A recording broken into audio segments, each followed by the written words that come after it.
Welcome back to The Big Picture. Let's continue our conversation about the telethon. Our John DeShulo caught up with Goo Goo Doll, Robby Takac. All right, we're going to catch up with Robby Takac. Robby, how have you been since the holidays, dealing with the pandemic and a new year? Yeah, I've been great. We, Goo Goo Dolls had an exciting holiday season, with our Christmas record and a lot of appearances that kind of came out of nowhere. A lot of frazzled travel during the pandemic, but now, we're gearing up for another record, and I've been doing a few things around here, around town, and so it's been busy. It's been good. Tell us about the new record that's coming out. Yeah, well, we're just actually starting it. March 1st, we're going to go in and start recording songs, and we have a tour this summer, which, got my fingers crossed, is going to go out, and we'll have some new songs to play for folks, so excited about that. Yeah. You've been very active in the virtual world, as has the band, but it's been a tough year. I mean, not only for Goo Goo Dolls, but any live performer and the crew as well. It's been beyond challenging. Yeah, we're lucky in a sense. We have a pretty dedicated and awesome crew who's been with us for a really long time. So, we've been lucky enough to be able to be a family like this for a while. So we're still sticking it out. And, like I said, hopefully this summer things are going to be back a little bit more to normal again. And we can be out there doing what we love to do. Now, we're here in your studio, GCR studio. Maybe people don't know this, but, not only do you record here, but you mentor so many other young artists in all musical genres. Yeah, there's ton going on in Buffalo now. I mean, this studio here, started out Trackmaster Studios back in the late 70s, and it's been open since then, making music. A lot of creativity in these walls for sure. But yeah, lately we've been doing a ton of hip-hop music. The Griselda crew has been doing a ton of their work here with us. Jay Zabricki's here doing a lot of the younger sort of DIY, edgy kind of groups. And we've got a whole bunch of young engineers who are just in here really growing with this hip-hop scene, which is really becoming a pretty powerful thing here in Buffalo right now. What do you see in an artist that would define them as being maybe a breakout artist, where their music would not just be a hobby or just a passion, but actually something that would move them forward like you guys did? I think there's a couple things. Obviously, you have to have some great songs. I mean, that's number one. Without that, the rest is moot. But, I think you see a spark in people. You see a spark in their eyes. And, that they're there because they're excited to be there and they're willing to do what it takes. And I think those are the people who stay around and who, stick it out and have a much better chance, I think, yeah. Well, as you know, nothing is easy. It takes a lot of work and a lot of creativity. Talk to us about Music is Art. We last time we spoke to you, there was a virtual event, and of course, the event last fall was virtual. And but how's the organization doing as a whole? Well, we're on a bit of a pause, like most of the world is at the moment. We've moved ourselves into the virtual realm a little bit more. We're doing a thing called the Eighth Note Sessions with a couple of awesome young hosts who have taken that on, and the Music is Art Musicians Alliance with Sarah Elizabeth and, of course, Tracy, who have, really taken this on as a passion for them, and this is an important time to maintain, I think, for not-for-profits. We're seeing a lot of them fall by the wayside now, so I think you sort of have to reinvent in your mind how things operate and, try to look for different avenues until the world gets back into a little bit more of a sane place. Right. And hopefully that'll be soon, which is, another reason why we're here, because of the not-for-profit that you're helping with the Variety Kids Telethon you've done now for 3-4 years in a row consistently, but, obviously something you grew up with. And we're happy to have you back, Robby. It means a lot. It's Variety Club, man. It's like Easter, Christmas, Halloween, Variety Club. No, I mean, they do amazing things. And, I say this every year. It's not a huge commitment of time or energy on my part really. I mean, but if I can help, which it seems to be, then, that's an amazing thing. And it's a great bunch of people who put it on. And, I'm excited to be a part of it every year.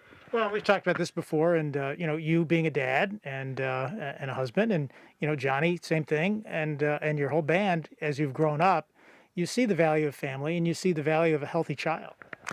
Yeah, absolutely. I mean, especially during these times, when, every time you walk out the door, you're a little bit nervous about, whether your kid's going to get sick or not. I think, it's given a lot of people a chance to reflect a little bit on how lucky they are in a lot of ways. And so, once again, it's great that Variety Club is there to step in, in the instances where people need a little bit of help. And, I'm glad to be able to help with that. Well, and you are helping, and you're helping the community. We've talked about this before, but your commitment to Buffalo is really exponential, and it shows no sign of stopping between Music is Art and Variety Club. And you're a Buffalonian here to stay. Go Bills.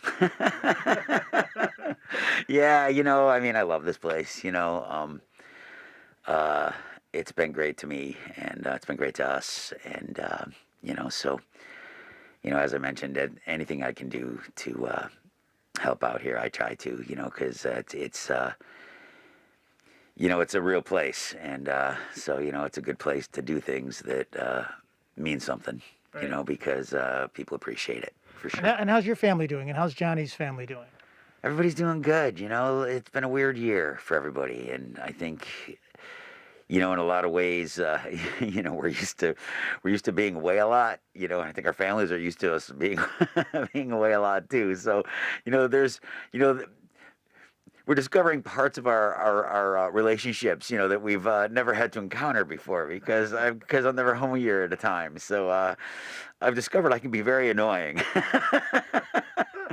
No, I think things are great. I mean, it's one of the silver linings of this crazy cloud we're in right now is, I've actually got to spend a full year here at home with my family. I mean, I don't think I ever would have suspected that, but due to these circumstances, it's it's something that I've gotten to experience, and I think that that's great. Thanks, Robby. During this past year, keeping Oshai Children's Hospital operating during COVID times has been a challenge.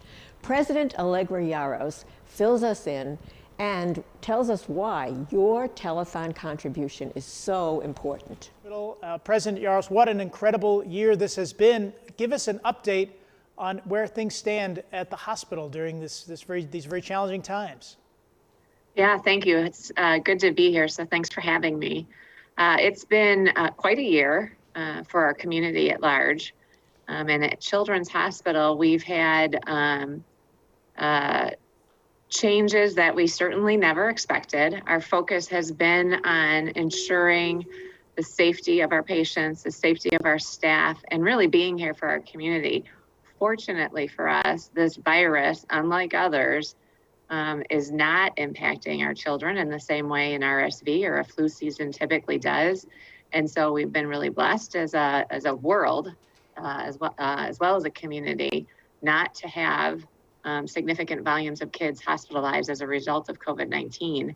But certainly, we've seen some big impacts on our children's health and well-being as a result of being out of school, not being able to socialize and see folks that help them in their lives. And those changes have really been, in some cases, incredibly worrisome. And so we've got this great team that's been really focused on behavioral health and ensuring we have access through telemedicine for behavioral health for our kids in our community during this really strange time that we have the very best team available and possible for our community's kids in order to help them through this pandemic. Now, services at the hospital obviously continue, whether it's something as insignificant or small as a broken ankle to something much more significant as a major surgery. Tell us about how the services are continuing at Oshai Children's Hospital and how you're working to make sure that every child and every family can be taken care of. Yeah, so from the service perspective at the hospital or at any one of our ambulatory settings, we are fully open. We've put policies and procedures into place very early on to ensure the safety of our patients and our staff, to make sure the spread of COVID is taken care of. And we've had great successes with those policies, procedures, cleaning rituals, to ensure that if a child does have to access the emergency room or have to access our ORs or have to be admitted to the hospital or see one of their physicians, that they are protected, their families are protected. And those policies and procedures are really there for the benefit of our whole community, but in particular our children. And so our procedures are a little bit different at our children's hospital, where on the adult side at our adult partners, there's very limited visitation or family involvement in scheduled procedure visits. But at children's, we do allow, from an ambulatory perspective, at least one parent to be with their child at all times, which we know is really important to the overall health and well-being of their child. Talk with us about why it's important at a grassroots level, whether it's $1 or more here on the telethon, for people to make that pledge. Yeah, truly, every dollar does make a difference, because it goes to help us with all of our programs at the hospital, whether that be for a mother who's coming in to deliver a beautiful new baby into this world, or for that 1-year-old baby's needs. Should they hurt themselves? Should they fall ill? Should they find themselves in some sort of traumatic situation? Without support, we really wouldn't be able to have programs like our transport team that transports over 800 kids a year from all over our community in for services in a critical moment. And I know you've said it over the years, but you never do know when you're going to need these services. Our kids are healthy and safe in our homes right now, and you never know when that opportunity is going to arise where you do need to have the specialists that are here at Oishei Children's Hospital, and philanthropic donations are critical to all children's hospitals across the world. And without it, we wouldn't have our child life providers, our physical therapists, our environmental service staff, who are so special in the way that they treat our families and the kids. You have a very special team there. Why don't you talk a little bit about the team, because you really, what a heroic effort this year has been to maintain services during the COVID times and all of the precautions. So, you can't do it alone, and you have just an amazing staff, and you keep recruiting from across the country to come to Buffalo. That's right. And, our team here is fortunately or unfortunately pretty well versed in virus and the impact of a virus on a community. We tend to have surges throughout the year, depending on what's happening community-wide. And so when we do see peaks and valleys, this team knows how to react, they know how to respond, and they know how to change the way we practice to make sure it's as safe as possible for kids and their families. But we're also part of a Cleta Health system that has been incredibly supportive to us and to one another throughout this pandemic. We certainly didn't expect this coming into 2020. We didn't expect to have to respond in the way that we've done, and now we've got vaccines that are being rolled out throughout the community. It's all new to everybody, but we've got an incredible emergency management team that steps in, steps up. We changed how we did business on a dime, and we had a lot of lessons learned on how we can improve going forward. And this community should be really proud of their own neighbors and family members that work here at Children's Hospital, because there is nobody better than the team here at Oishei Children's Hospital. We agree, there's no better team. And one final thought, Allegra, last year we were just a few weeks out from the pandemic when Lauren Hall from Channel 2 and I and our production team met with you. What has this year been like for you personally? Not only handling the COVID, but also as the president of Oishei Children's Hospital and having to work with your team, to use that word pivot, with everything. What has it meant to you?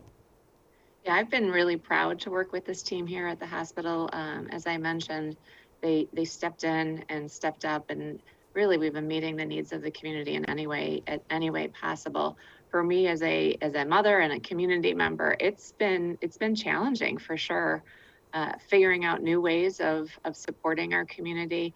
And really for us at Children's, because our business has been so impacted with lower volumes and seeing lower kids, it's really focused on preserving and protecting the incredible work that happens here. And so my days and nights have been filled with advocacy and work to ensure that the programs, the people, and the services that we provide to Western New York community are here for a really long time. And with support from the Variety Club, I know that we will be. Do you have any message for our Variety volunteers that are doing what they can virtually and safely distanced in person to help raise money for you? Yeah, on behalf of Children's Hospital, our patients, our families, Western New York community, and the physicians that work here, we are so thankful to the volunteers and everybody who's donating to Variety Club for everything that you're doing this year in particular. It's a tough year. It's a tough year to figure out how to adjust to everything being virtual, but to put even more effort into a program that's so supportive of our children and our community. We're entirely grateful and thankful for all that you do. Well, we thank you and your team for all that you do. Allegra, we'll hope to see you in person when it's safe, but in the meantime, absolutely, from our virtual telethon to you, thank you, and best to you and your team. Same to you. Thanks, President Jaros. Remember, watch and make a pledge. Saturday, February 27th from 6 p.m. until 10 p.m. on Channel 2, and Sunday, February 28th from 10 a.m. until 8 p.m. on WBBZ-TV on the Variety Kids Telethon. I'll be there. Thanks for watching The Big Picture, and thanks for watching WBBZ-TV.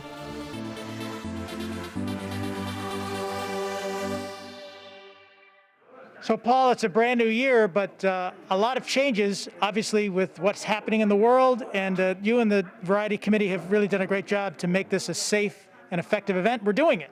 Well, you know, we're lucky that we can even have it. The health department's been very cooperative with us. We've set this up so that it's going to be, you know, according to the rules, either social distancing or masks or whatever it takes. We're very concerned that, however, we're going to get caught up like everyone else in the COVID situation and not be able to raise a lot of money this year. That's very important to us. You know, disease, sickness, all the rest of it doesn't take a vacation just because there's COVID out there. So we need to have this year more than ever the public come through for us. A lot of the events that we usually have during the year to fundraise, we couldn't have because of all of the restrictions. So we really have to rely on the community this year. Well, I think people will be watching, you know, certainly on Channel 2 on Saturday and BBC on Sunday and online. And if there's nothing else to do, turning on the telethon with you and your co-host again, Darius Pridgeon, to inspire us along with all the entertainers and all of the donors. Well, like I say, we have to really rely on the public this year to pull this thing out for us. It's really going to be a big burden on all of the public to do their part and to donate to this telethon. Tony, the celebrity family is really very special this year. Evan Liddick and his grandparents, who are his adopted parents. And tell us the story of how we connected with Evan this year. Well, I had the pleasure of being chosen as the chairman.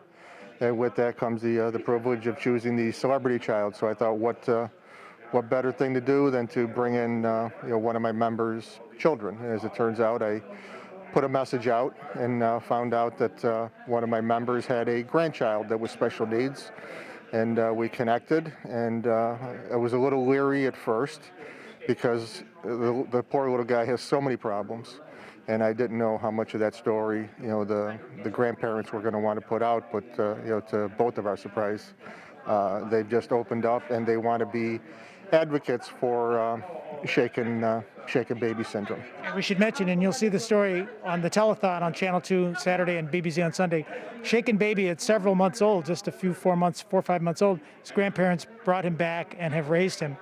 So that's a positive, even though there was a negative. But the Teamsters, the union, the support from all of the Western New York people is really unwavering this year, needed more than ever. Oh, absolutely, it's needed more than ever. I've said this more than once. COVID has changed so much for us, our everyday life, including our venue for the telethon. What hasn't changed is the needs of the children that rely on the services of Oshai's Children's Hospital. And we'll be here at 6114 Broadway, which is the Variety headquarters, and we'll be here Saturday and Sunday. And you'll be having some phone operators at remote locations as well. Correct. We secured 2 union halls, UAW Region 9 and CWA 1122. They've allowed us the use of their buildings for credit card operators so that they can be off-site, because we're stressing all the social distancing and COVID protocols, because what we want to do is keep everybody safe this year so we can all get back together at the casino next year. That's right. 59th Annual Telethon. Tony Vaccaro is our chairman this year, and we thank you for your support, Tony. My pleasure. Thank you.